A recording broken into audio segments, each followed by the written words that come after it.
teams coming off disappointing losses to division rivals week one. The Cowboys put up a fight, ultimately fell short. That was against the Eagles. My Giants, yeah, that was bad against the Commanders. So it's no surprise that Dallas enters the weekend as the clear-cut favorite. And is there any shot the Giants give the Cowboys trouble on Sunday? Absolutely not. And the reason why I say that is there's not anything. You're good, Cam. Do you? Which one? Go ahead. You go ahead. No, you go. Yeah. I think Go, Cam. in this particular situation, I'm seeing no chance that the Giants make any impact in Dallas. Why? Because of this one reason. There's nothing more dangerous than a person who feels tried, who feels disrespected, who feels called out. That is really a dude. That dude being CeeDee Lamb. CeeDee Lamb has been on, hey, we need to find out what is going on. With 4 drops, that's unlike him. Now he gets an opportunity to redeem himself versus a division opponent, might I add.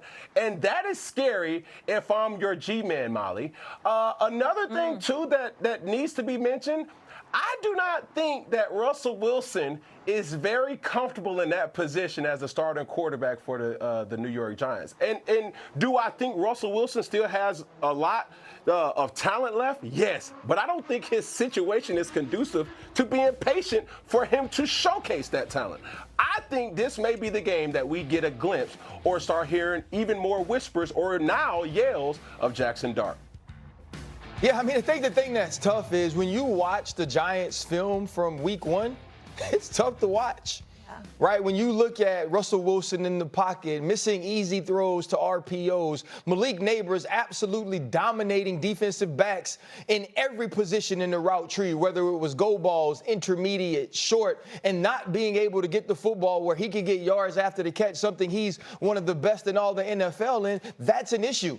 And you think about this team, whether it's Tracy or Scatterbo not being able to create a run game, that's the reason you're scared that they can't go down to Dallas and make any noise. And on the other side of that, the Dallas Cowboys showed us, and this is what I believed coming into the season, that Dak Prescott is going to play extremely well this year. When you look at that first game, and you heard Cam mention the drops by CeeDee Lamb. One, CeeDee Lamb only had 7 drops total last year. To have 3 and a possible against the Philadelphia Eagles, that's absolutely unheard of. Not only is CeeDee Lamb feels tried, George Pickens feels tried too. People are already questioning whether or not George Pickens is giving all-out effort, whether or not George Pickens is all the way bought in. Cam has been knowing George for a long time. The dude is ultimately talented, and he's an extreme competitor. You think he not finna try to show up? So what is Paulson Adebo gonna do? What is Cordell Flott gonna do? What are you gonna do if you're Drew Phillips? I think this could be a game where we see an explosion by the Dallas Cowboys offense, and it all boils down to one thing. Can you block him? Can you block Kayvon Thibodeau? Can you block Brian Burns? Can you block Abdul Carter? And can you stop Sexy Dexy? And if you do, this could be a game where we see 30-plus points put up by the Dallas Cowboys.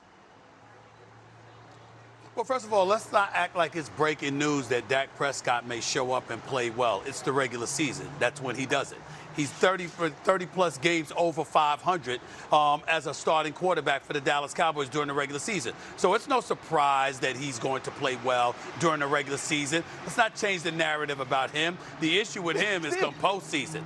From September through December, especially in November and December, that brother's going to show up, okay? It's come January where he seems allergic to prosperity, okay? So let's get that out the way. That's number one.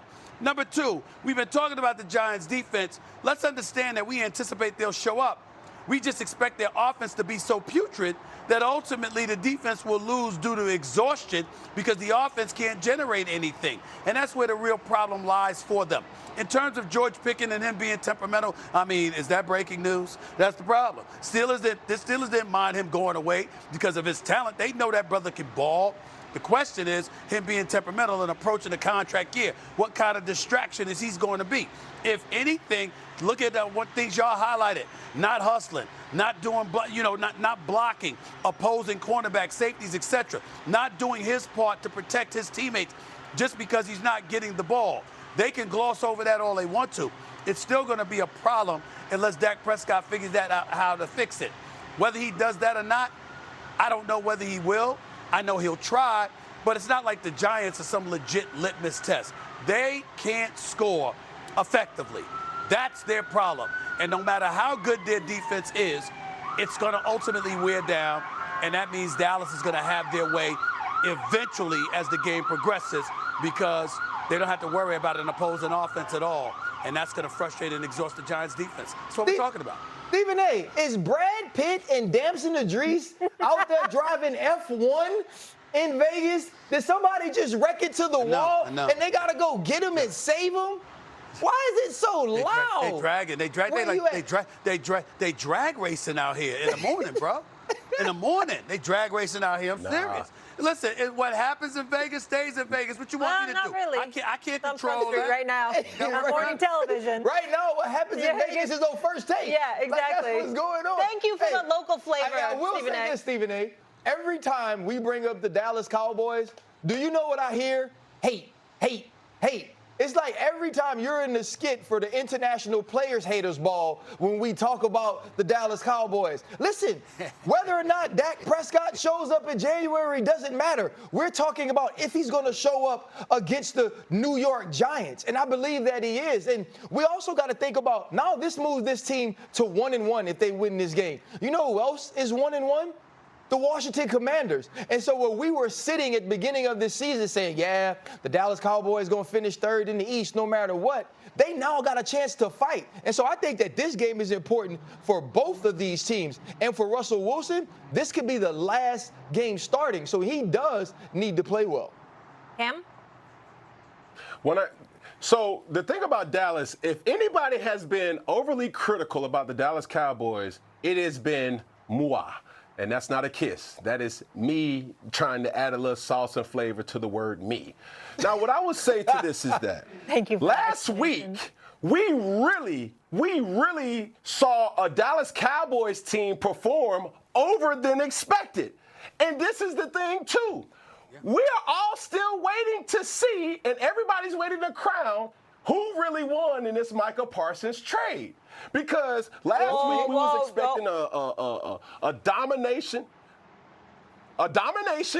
and what we saw from the Dallas Cowboys was something 2 or 3 couple plays changed. They win that game in Philly. Now, I'm not here to say who's won it at this particular point in time. Just be careful. All I'm saying is the Dallas Cowboys still have a lot to prove, and they have an opportunity to prove even more. I'd like to say one thing before I go to break and get in trouble. Cam, who won this trade? Yeah. Cam? We know Micah and the Green Bay Packers won this trade. Stop it. No. You are on an Not island yet. all by your Not damn yet. self. You're the only one that questioned whether they won the trade. Cool. Everybody else. You can sit, you stand on your. But first of all, you sitting down, you're 6 feet. So you know how. So standing on it, you got a few inches, but it ain't gonna help you. With the Dallas Cowboys, it ain't gonna help you, bro. I mean, the fact of the matter is you that know you're 2 lying. late first round picks and Kenny Clark. Come on, stop it. Stop it. Stop it. Stop like it. the Drake song. They know, they know, they know. Like, they know. Go ahead, MVP. I just like to say this. I'll say this. I love where we're at right now. Molly, I see the swag that you brought to the table with the urban, ultra, modernized fit. I got to go to Stephen A. with the gambler's jacket on with the all white. And my dog RC, we looking like Darkwing Duck and that super fly. And I promise you, next time, I got to give it to you with the drip. So with y'all holding me accountable, I love that. But I'm still standing on the fact that the Dallas Cowboys does not have 6 months to really identify if they won in the trade or not. The Green Bay Packers do. The Dallas Cowboys won't know if they won this trade until after year 1, maybe year 2, when those draft picks really turn out to see what they have. Okay, now that you explained yourself, I sort of understand. Micah Parsons roll